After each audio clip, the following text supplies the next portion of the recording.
On October 25, 1950, the silent fears of the United Nations were confirmed. The Chinese that had been quietly amassing between the UN forces and the Yalu River suddenly made their presence known.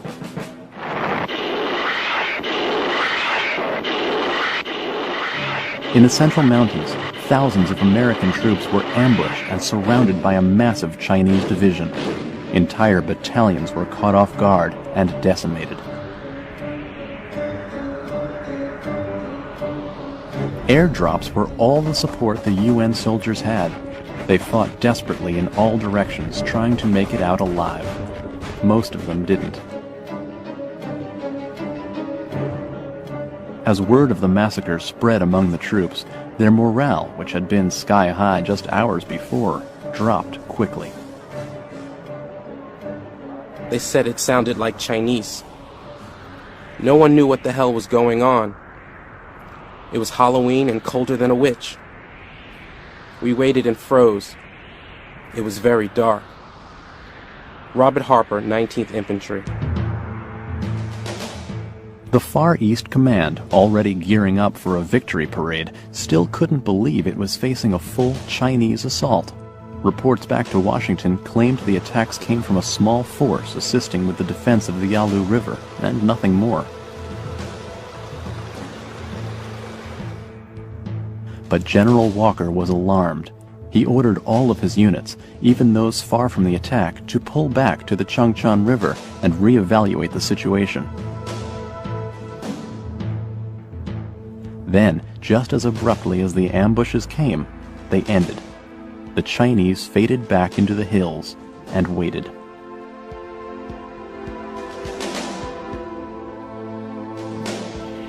Throughout November, American surveillance planes tried to determine just how many Chinese were out there. Estimates counted between 50 and 70,000, a manageable number. But it turned out they missed another 250,000. The Chinese were incredibly adept at concealing themselves. They would keep still all day, camouflaged under helmets covered with brush. To planes flying overhead, heavily occupied areas often looked like empty landscape. Most of November passed quietly, and UN troops held out hope that they'd make it home for Christmas. Assured by the silence, General MacArthur ordered a cautious advance on November 24th. In the west, the 8th Army would head for the Yalu as a unified front, hoping to prevent any single battalion from being caught out on a limb. In the east, the 10th Corps was ordered to make a major advance around the Chosun Reservoir. The first day of the offensive was encouraging. Modest gains were made all along the line. But then, on November 25th, the war suddenly turned upside down. The Chinese found a vulnerable gap between the 8th Army and the 10th Corps in the Central Mountains. They struck there with all their might. The entire UN line was split in two. 3 days into a renewed offensive, the UN force found itself in a full-scale retreat. The UN's lines, as well as its spirits, were broken. And with the attack came the North Korean winter, an enemy that would prove every bit as merciless as the communists.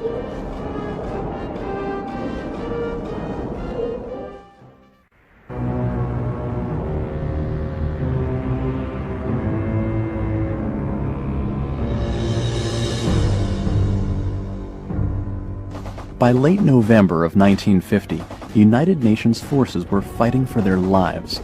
The police action that was supposed to produce fast results and total victory had managed to lure opposition from the world's most populous adversary, China. As the front to its west was crumbling, the 10th Corps faced a mounting challenge along the Chosun Reservoir. The Chosun lay high in North Korean mountain country. By late November, the cold there was blistering.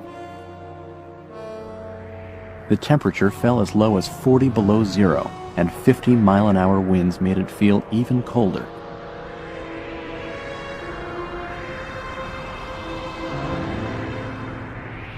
Everything the troops touched turned to ice, engine oil, gun breeches, morphine, and even their own hands and feet.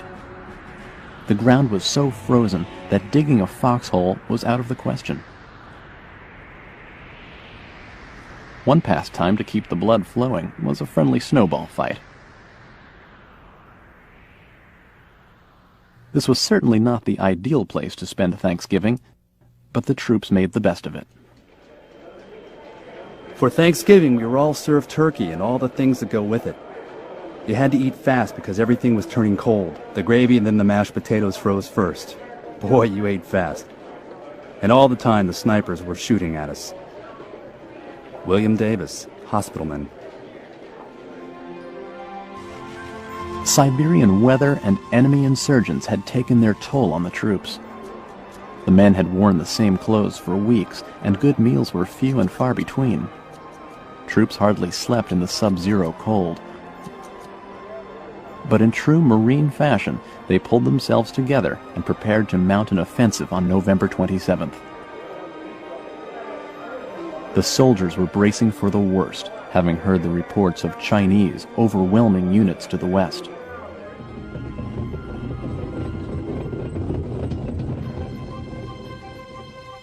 The objective was to move around the western side of the Chosun and head north toward Kangye, where the North Korean government was hiding.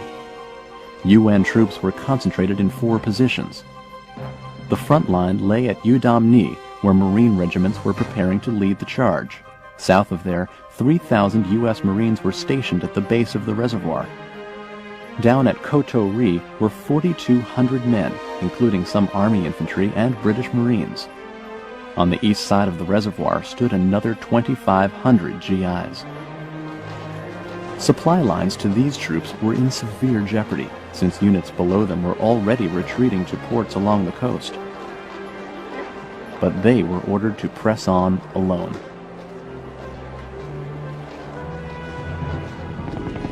To keep the supplies coming, they relied on one of the newest machines of war, the helicopter.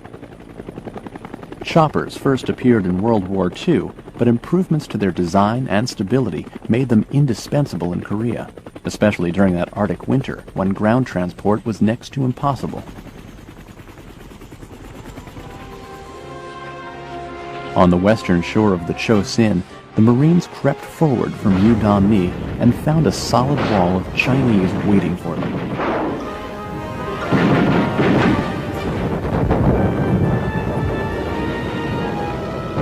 Immediately, strategy shifted from offense to defense, and the regiment fell back to the village to brace for an attack.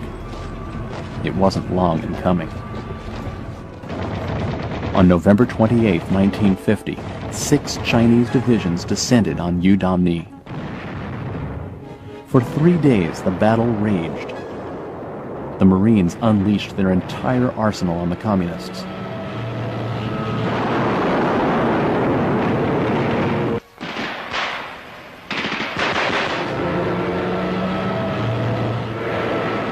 The Marine Air Wing flew bombing runs from carriers out in the Sea of Japan. But it wasn't enough. The Chinese had them surrounded. If these men were going to make it out alive, they would have to fight every step of the way. Their commander, Oliver P. Smith, offered some famous words of encouragement. "Gentlemen, we are not retreating. We are merely attacking in another direction."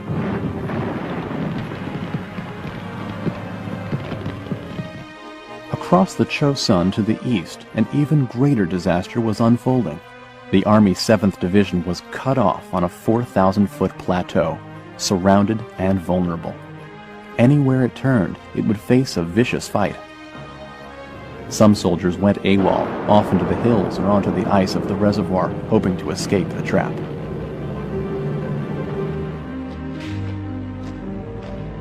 A special task force was created to bore a hole through the Chinese and back to friendly lines.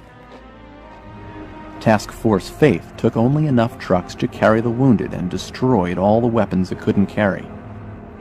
It set out on December 1st. Enemy fire came from all sides. As if this wasn't enough to contend with, friendly napalm fell a little too close for comfort. The two lead companies were shelled by planes flying close air support.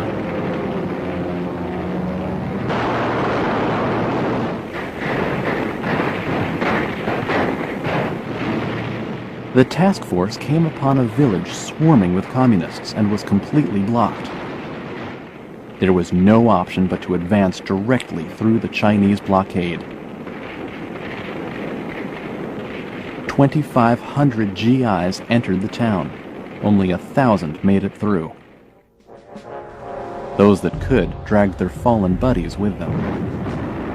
After 13 days of hell, Task Force Faith finally made it to safe ground. The campaign along the frozen Chosin has become legendary in modern war history.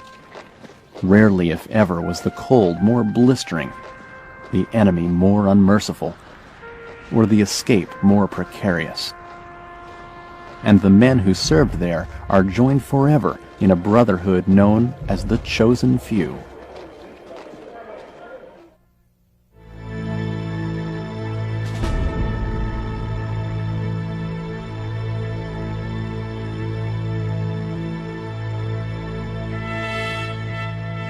General MacArthur watched from a distance as his forces crumbled in November 1950.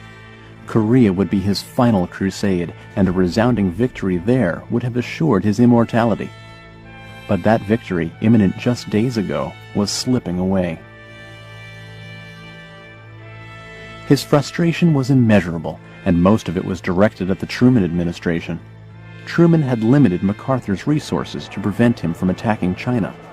He imposed airspace restrictions that forbade U.S. fighters from chasing Chinese planes beyond the Korean border, and he limited the amount of manpower and equipment that was sent to the front.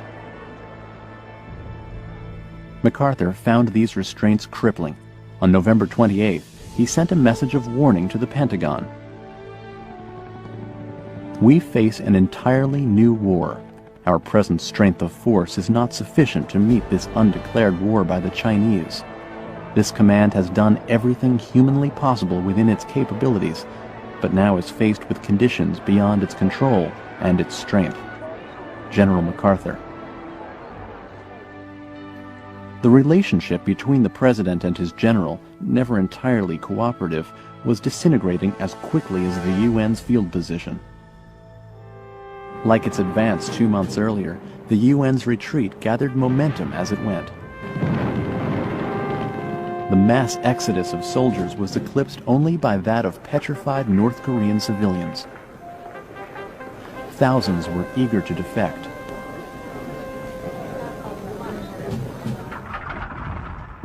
Their restlessness may have been inspired by UN-sponsored leaflets like these that were airdropped over North Korean villages. The leaflets warned of the dangers of communism and touted the freedom of Western ideals. Disgruntled with their treatment in North Korea, thousands fled south. Meanwhile, the Chinese charge continued. As Christmas approached, UN morale was desperately low. The men resented the limitations being imposed by Washington.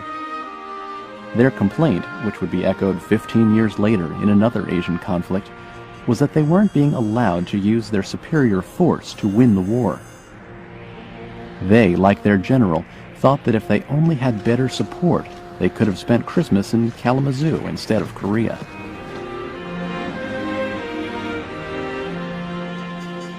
To make matters worse, 2 days before Christmas, their field commander, General Walker, was killed in a jeep accident. The fearless leader who'd once told his troops, "If I ever see you back here, it had better be in a coffin," would go home in one himself. Walker's successor was Matthew B. Ridgway, a proven leader who understood MacArthur's zest for conquest and Washington's wavering enthusiasm. He'd served in both climates. In World War II, he commanded an airborne division over Italy. Later, he served at the Pentagon. His level-headed wisdom brought a vital balance to the battlefield. When he arrived at the front, Ridgway was startled by the somber mood. He wrote to a colleague, "It was clear to me that our troops had lost confidence. I could read it in their eyes, in their walk. I could read it in the faces of their leaders, from sergeants right on up to the top. There was a complete lack of that alertness, that aggressiveness that you find in troops whose spirits are high." General Ridgway. The Chinese onslaught only added to their misery. By New Year's Eve, the Red Army had crossed the 38th parallel and was closing in on Seoul. Ridgway ordered a retreat back to the Han River, except for an arc around Seoul. There, his troops were clinging to the northern fringes of the city. But they couldn't hold out for long. 7 Chinese armies were stampeding straight for Seoul. And once again, the UN was overwhelmed.